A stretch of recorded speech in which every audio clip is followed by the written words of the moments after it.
Hello. My name is Peter, formerly known as the Real Estate Weird Beard. As you can see, it has been removed from my face. It's time for a little spring cleaning. I've unhooked it from behind my ears and sent it off to the dry cleaner to have it steam pressed and to have that bird nest removed.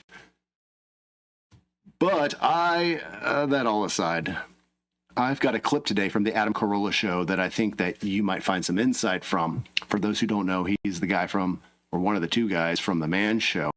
And there's something humorous he has to say about real estate agents that I hope we can derive a little insight from. Many times that realtors...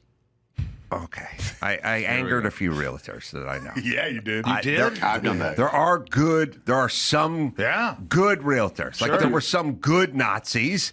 Like who? Fritz, Helmet. You didn't know this. No, I mean, there were guys that probably snuck food in to the prisoners or felt horrible, but they weren't going to risk being killed themselves. No, Listen, this is just Tourette's. I have good realtors. I work with them. But many are just there for the paycheck and the whatever. They don't want a real job. And I've told people on this podcast that I have been out because I'm displaced from Malibu. It's burnt to the ground. I have no realistic expectation about when I'm going back to Malibu. So I've been house shopping, and I'm looking at houses, and probably 60% of the houses I walk in on a home that's $2.6 million, and I walk in, and the realtor guy's standing there, and I go, how many square feet is this place? And he goes, the flyer's on the table. Go check it. And I go, you can't commit $2,300 to your head or $3,200 or $3,286. Like, you can't commit. What year was the house built? You should know certain literally, here's how it works. Okay, so he makes a great point here. If you're going to do an open house, or if it's your listing, or even if it's not your listing, I think it's probably a good idea to know about the house, the property in general, all the aspects of it. I mean, you're attempting to sell this thing, and even if you're just there to help out another agent and it's not your listing and you want to score a buyer or two, get some experience under your belt or whatever the hell you're doing there at this open house, you should know about the product you're selling.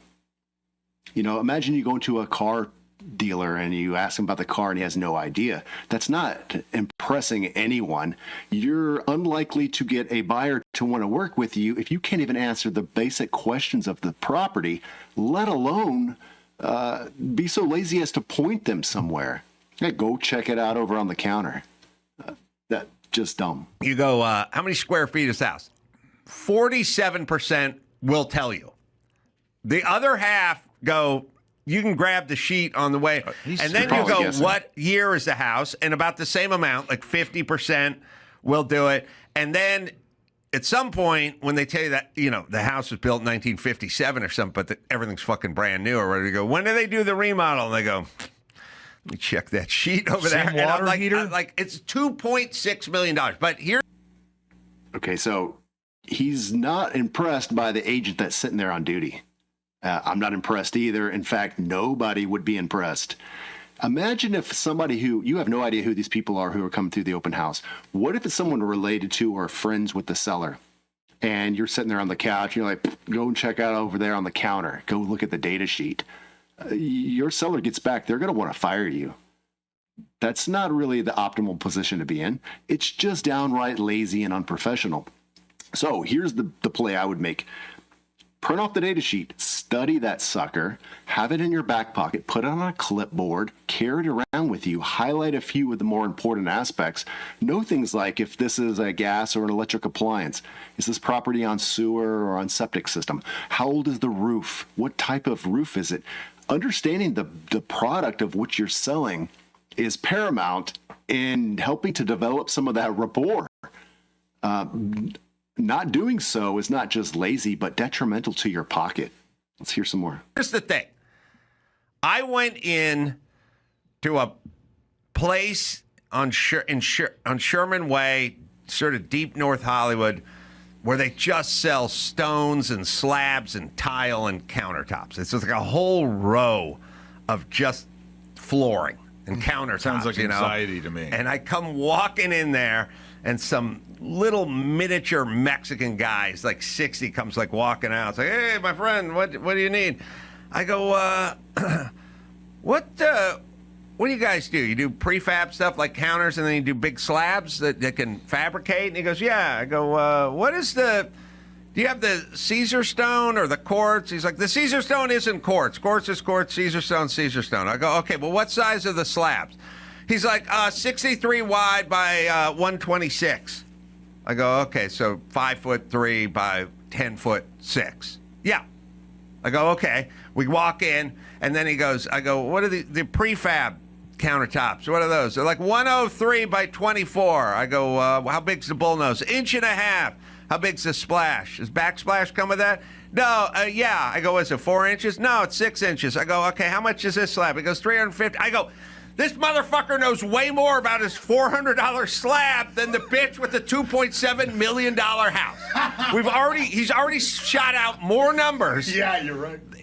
If he can fucking remember that the slab is 63 by 126, and why can't you remember 2,250 square feet? Probably because they're showing so many houses that they're like, fuck this. No. I'm not doing it. But this guy's I'm showing showing it. The guy's sitting there all afternoon on a Saturday, like open house from noon to 4. Do you leave him? You're like, I'm done with that guy. No, I just go No, get the leave the fucking house. piece of paper and go, what the fuck's up with these jack-offs? Well, like, if they it don't know it, happens why do you all want over. to? Okay, so once again, if you're just going to be there just to be a warm body to fill the space and you're not interested in making sales, whether it's for this listing or to pick up a buyer, then fine. Be that lazy guy. But otherwise, it behooves you to know about the thing you are trying to sell. This is just basic 101 stuff. And the reason that he's complaining about this is because it happens. He's actively shopping for a house right now. And like you said, these are multi-million-dollar properties, and maybe all the houses in that market are multi-million, and so they don't care. It's not a $10 million house. It's only a $2.5 million house. It doesn't matter if it's a $10,000 house. Having some knowledge of that thing that you're selling goes a long way. If you can't be bothered, then I would suggest that you find something else to do because you are going to be spinning your wheels. I've met so many real estate agents that when they ask, oh, how did you get that done? How did you do that thing? Because I studied it. I knew what I was doing and I had some knowledge of what I was talking about. And that is conveyed through your words and the fact that you're going that extra mile. And it's not really an extra mile, mind you. It is the bare minimum for the job. But when you are in a sea of lazy real estate agents that are unwilling or incapable of just knowing the small little details of square footage or year built or is this gas or electric, then you're going to stick way out. You're going to be the guy who is different and unique, someone who actually seems like they care, guy or gal. And this gives you a humongous advantage in the marketplace. So there's a lot more to this, obviously, but just caring, putting forth the effort, it goes miles. Okay, right quick before we go, I've got a story to share. Years back, I was hired by a real estate agent to go and find out why the houses in her new construction subdivision were not selling. She had 2 or 3 builders that she had made contracts with to sell all the homes in their neighborhoods and had hired agents to go and sit at each one. And one just wasn't selling. So I decided to go check it out. Now, of course, I knew the problem was probably the agent, but I humored her and went and checked it out. I had to see for myself. Now, in this particular neighborhood, about half the homes were built, but not many had sold yet. And there was just one way in and one way out. And at the mouth of the subdivision sat the model home where the agent was supposed to be. And so as I come creeping past at about 2 or 3 miles an hour, I see that there's a car in the driveway of the model home, and there's nobody comes to flag me down or anything. I drive all the way through to the back end of the subdivision into a cul-de-sac and turned the car off and just sat there. I read a magazine. About a half an hour passes, and nobody's come to check to see who's in their neighborhood. So I turned around and went back up to the front and parked in the driveway of the model home. I sat out there for a few minutes. Still nobody came to greet me. So I went into the model home. closed the door behind me, and stood in the entryway for about 2 minutes. Still, no one came to greet me. It was at this time that I started into the house, and I see the subdivision agent sitting there in the living room, just on her phone. I was a bit flabbergasted, not totally shocked, but it's amazing to me that I had even come into the house, closed the door behind me, and she couldn't be bothered to get up and come and greet somebody. Now, the way that I like to approach the business is that I take ownership of my listings. Even if it's for someone else, I'm going to get paid to sell this. I'm going to do what I can to be of valuable service, professionalism, go what seems to be the extra mile. To me, it's not really the extra mile. It's the bare minimum, like I've said so many times before. She and I had a conversation. I asked her, how come? Did you see me come into the neighborhood? She said, no. I said, you had no idea there was somebody here. So see, I could have driven past and driven out, and she didn't capture me as a lead. Then when I came and walked right in the front door, she still couldn't even be bothered. She said she heard me come in, but she figured that, if I had a question, I would come and find her. And I hope I don't have to explain why that's not really ideal.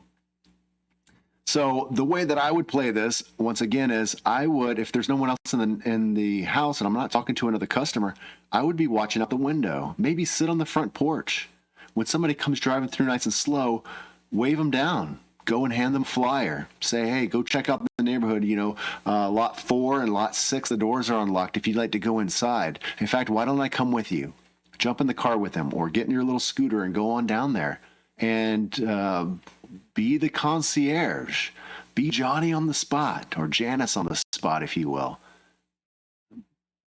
It really amazes me that there's so many out there that need to hear this message. And if that's you, then that's great.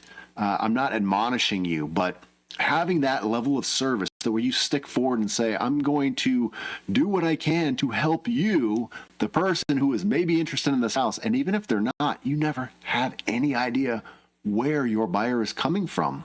Perhaps maybe this is the mother of the buyer and she's out shopping on their behalf, and she's going to say, oh, you really have to come over here because this agent is really good. The relationships that you build are really what this business is about. When an agent sells their real estate business, they're really selling the relationships they've built over that time with past buyers and sellers or anyone else they've come in contact with. So I hope that this helps. I hope that maybe I've gotten through to a few people out there. If you know an agent who could probably use this kind of help, then please pass along this video. Until next time, I'll see you. Bye-bye.